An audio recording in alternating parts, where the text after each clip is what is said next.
আজ থেকে শুরু হয়ে গেল ছাত্রজীবনের প্রথম বোর্ড পরীক্ষা, মাধ্যমিক পরীক্ষা। এই গুরুত্বপূর্ণ পরীক্ষাকে কেন্দ্র করে বার্নপুর ট্রাফিক গার্ডের পক্ষ থেকে এক মানবিক উদ্যোগ নেওয়া হয়। বার্নপুরের রহমতনগর হাই স্কুলে অবস্থিত পরীক্ষা কেন্দ্রে মাধ্যমিক পরীক্ষার্থীদের উৎসাহ দিতে ফুল ও পেন বিতরণ করা হয়।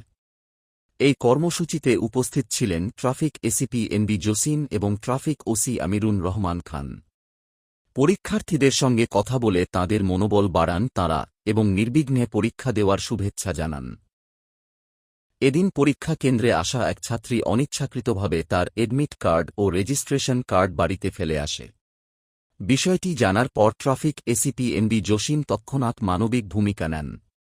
তাঁর নির্দেশে সিভিক ভলেন্টিয়ার অনির্বাণ মজির সহযোগিতায় ওই ছাত্রীকে বাড়িতে পাঠিয়ে প্রয়োজনীয় নথিপত্র সংগ্রহ করে আনা হয়।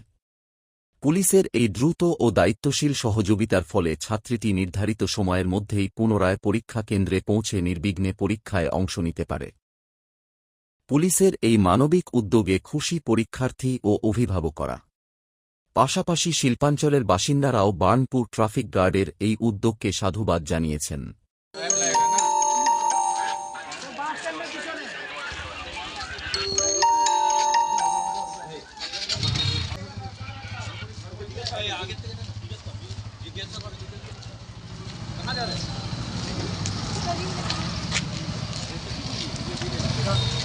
जल्दी जल्दी ले जा।